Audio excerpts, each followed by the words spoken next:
Recently, we were at Busch Gardens, Williamsburg, and while in line for one of the roller coasters, I noticed something. I look up at a TV screen and it says, Busch Gardens, Williamsburg, voted the prettiest park in the world for 33 years in a row. And I was like, prettiest park? 33 years in a row? I'm like, I can think of at least 10 theme parks that are prettier than that. So here we are. Busch Gardens, Williamsburg is a very pretty park, but to say it is the prettiest in the world, I feel like is pretty ignorant when you consider the entirety of the planet. There are some incredibly gorgeous parks out there. These are in no particular order 10 parks that we thought that are some of the prettiest on the planet, and we'll mention a couple runner-ups at the end because this is like actually a kind of tough one to objectively do because parks are changing over time. And then it's like, how do you determine what is pretty? Do you look at it from like the natural beauty, like all the different trees, everything, a body of water, or is it architecture, like the different buildings? I want to start things off with an obvious one, and that's Europa Park. Now, this is a park that has been voted the best theme park in the world several times,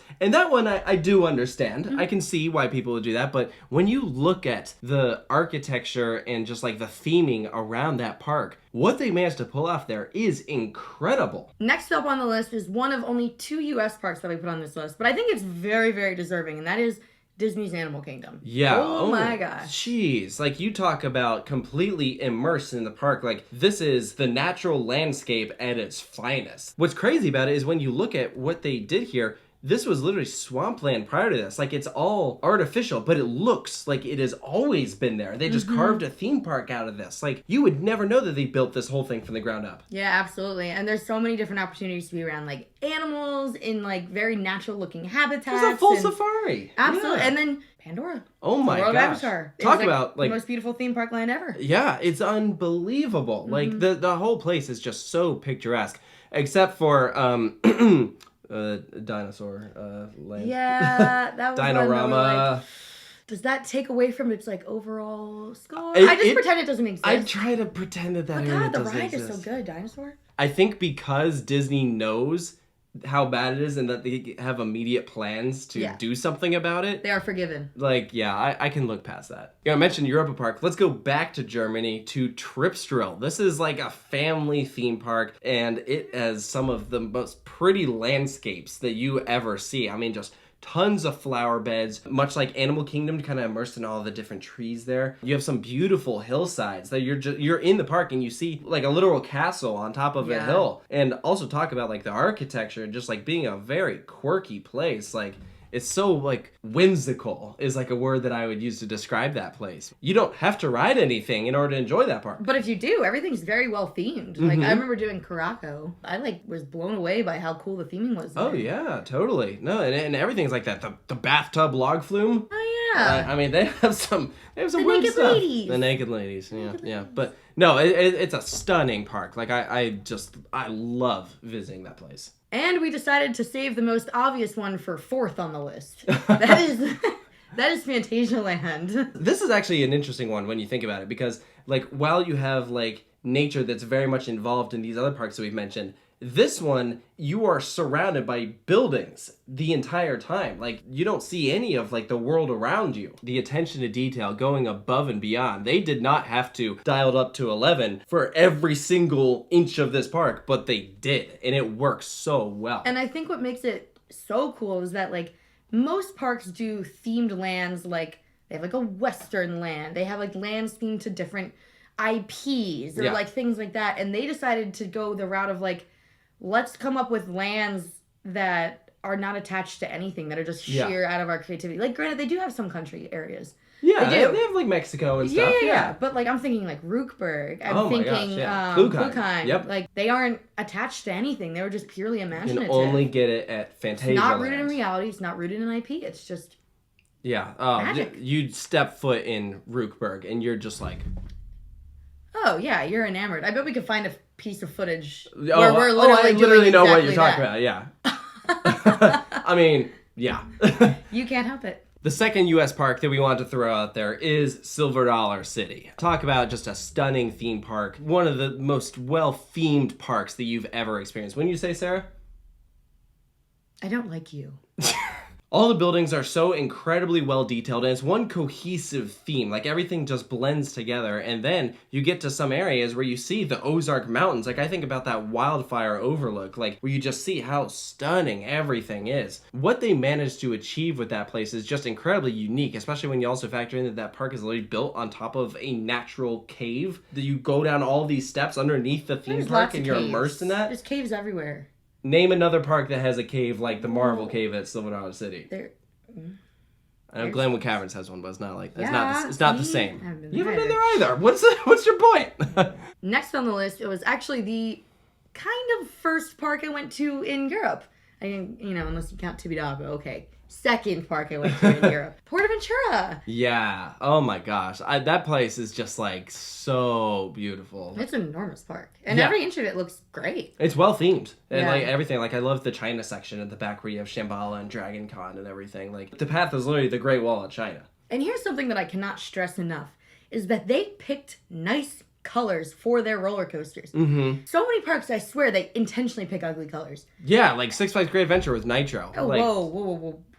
But they picked all pretty colors. Like, Shambhala is like one of the most gorgeous roller coasters I've ever seen in my entire life. Furious Baco also just looks like great, just swooping across the water there. Another theme park in Europe that just blew me away the first time I set foot in there was Liseberg in Sweden. That place was just so cool because it's located on top of this hillside. So you walk up it and you have this like mountain almost like in the center where you have all these rides kind of located around it. But then you also have a big section of the ground that is just like completely flat with all these like really pretty buildings. And you were talking about colors like earlier, like the color palette of that park is stunning. Not very big, but it's also in the center of Gothenburg. And so like how they managed to pack everything in there and make it look pretty. You're on top of that hillside, you look out and you just see like the city all around you. Like the sightlines are incredible there.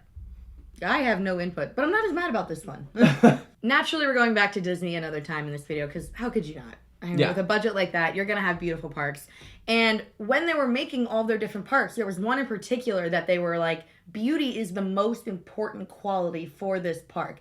And that is Disneyland Paris. Paris is already like beautiful. So they're like, how do you make something different from all these crazy historical buildings? Yeah. So they went with whimsical, like with the whole castle design and everything. That's the best castle. Oh, by far. Yeah, sure. Easily. In each of the individual lands that you step through, you're just like, wow, this is like really well done. Like even more so than Magic Kingdom, I'd say Tokyo Disneyland, the original Disneyland. Like they all have their charm and things that work well. And they're all beautiful parks, but like this is next level. Yeah, Disneyland Paris was just like everywhere you look, it was just like brilliantly done. They maintain that place incredibly well. You can tell that the people who work there really love it, you know? Yeah, and one particular area that I'm thinking of that I know you love is instead of Tomorrowland, they went to like Discoveryland, and it has like got this awesome color palette, and it is beautiful. They really worked hard on making this place like eye-catching. And since we're talking about Disney, one more Disney park you gotta throw out there, and that is Tokyo DisneySea. Have you been to Japan? Yes, I have. You? Absolutely. Wow, because you've made fun of me all this time in this video.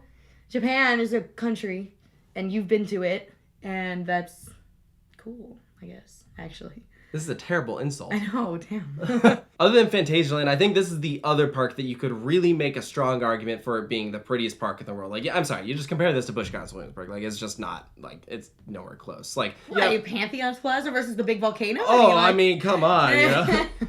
When you step foot in DisneySea, it feels like they didn't have a budget. They just went absolutely nuts. Did they? I don't know if they did. It was very large budget. It was like, I guess, if you can stay in this number, but whatever. Each of the lands that you visit in DisneySea, you can make an argument for them being one of the best theme park lands in the history of Earth. The entry experience for Tokyo DisneySea is insane. You look at the Arabian area, just like unbelievable. All these different sections that then you have the problem of like, how do you blend it like cohesively? And they managed to succeed even in that. Like, it is just unreal walking through that place. They're like, theming wizards. Well, they used to be. Like, the rides are good, but like the real winner of that park is the scenery. Like, that's how you know it's good. Busch Gardens, Williamsburg, and like some of these other parks, they compensate with having good rides. But DisneySea is like, we don't even need rides here. It's just beautiful. And last but definitely not least is a park that we really didn't know anything about until we recently went, and that's Parque del Cafe in Colombia. This might be the most underrated theme park on the planet. I'd never heard anything about this place, But upon stepping foot in it, like just getting that first initial view of like the sign with like the background, you see Armenia, all these mountains, and in the park, like down below you, you're taking these chairlifts down the bottom. You're like, already at that point, I was like, this is one of the prettiest parks I've ever been to, and it's not even close. Yeah, you have to basically like enter at the top of the mountain and like slowly work your way down in levels. And each level, you're going through different like kind of scenery. Like you have to go over a suspension bridge at one point. You're walking through bamboo forests. Every inch of that park is beautiful. Like, I'm actually in the middle of working on that vlog right now, and I can't even keep track of how many times you've said, look at the pavement. Look how pretty the pavement is. I've never seen a park like that where you're walking on the ground and they have all these different designs you're and not emblems wrong. there. I'm like, they care about the ground. Like every other park is just like cement, blacktop, what pavers even. Yeah. Like, but pavers aren't even nice enough for this place. They're like, we have to like hand carve these things into the ground. It's just like, holy crap. Like, yeah, it's everything about that place is just fantastic, and it's colorful. Honestly, like, it gives it Encanto vibes. As much as like that's cliche, like all the colors of Encanto, like it literally comes to life at that park. Like it's just so vibrant and amazing, and it's like in a rainforest. I feel like this is the equivalent of like South America's Disneyland. Like this is like the place that so many of these people want to go to and have heard about. We're in Colombia and everyone's like, oh my gosh, Parque del Cafe, that place is awesome. Like, because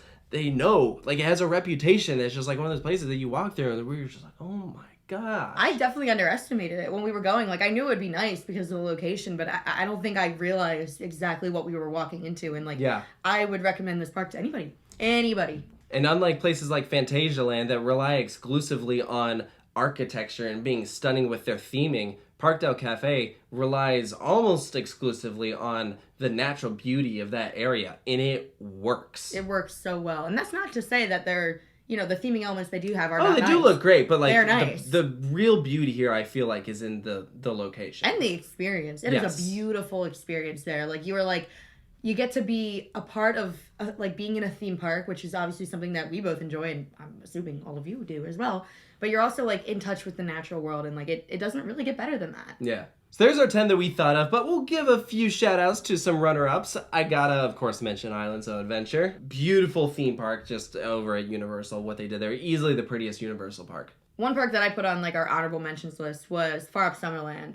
Because that was another one that was, like, very woodsy, and it, like, felt very, like, why am I hiking? Like, I'm a Girl Scout right now, but I'm also, like, at a theme park. Yeah, you're hiking 2 roller coasters. Like, it's so cool. You don't see any of the rides until you get there, because everything is just, like, so immersive. Like, that's a stunning park. That's really, really pretty. And another park that has a similar vibe to that is Efteling in the Netherlands. And I think that a lot of people who watch this are probably going to be saying Efteling should be on this list. And I definitely think you can make an argument for that, you know? That's another one that just has unbelievable surroundings with the nature, and that's kind of like one of their main goals with that property. But the they forest also is beautiful. Oh yeah, but then they also do themed buildings really well, but they're kind of like few and far between. It's like a little section here, and then you walk down a pathway through all the woods, and then there's another little plaza right here. Yeah, I think that's, like, if I were to go, like, that was our 10, like, that'd probably be 11. Yeah. Efteling. And the last ones that I'd like to shout out are both of the Busch Gardens parks. Yeah. Busch Gardens Tampa and Williamsburg. Because we beat up on Williamsburg a little bit. But both of those parks are very, very pretty and cool. Yes. Especially for parks that are all about, like, big thrill roller coasters. Sometimes it's hard to make, like, a ton of roller coaster track look pretty. Yes. But they have done a very good job. Again, picking great colors. Oh, absolutely. Having a wide variety of how things look and doing, like, themed buildings around it. Like, they managed to make a thrill park look nice. Yes, Very definitely. Nice. And I especially want to shout out Busch Gardens Tampa for doing that, because they also blend in a lot more animals than Williamsburg does. And so I love that it's so cohesive with the animal exhibits, and then you get rides here, and then you get just the amazing color palette of buildings. So yeah, that's another stunning park. So those are the parks that we thought of, but please let us know down in the comments below which ones you think are the prettiest. Were there any that we were not given enough love to in this video? Do you think that any of these that we mentioned actually don't belong on here? You know, beauty is subjective, so there's no, like, hard evidence to say that this is factually the prettiest, you know? It's completely up for interpretation. Beauty is in the eyes of the beholder, and these are the ones that we are beholding, I guess. So, anyway, hope you guys enjoyed this video. Make sure to stay tuned for more here at Coaster Studios.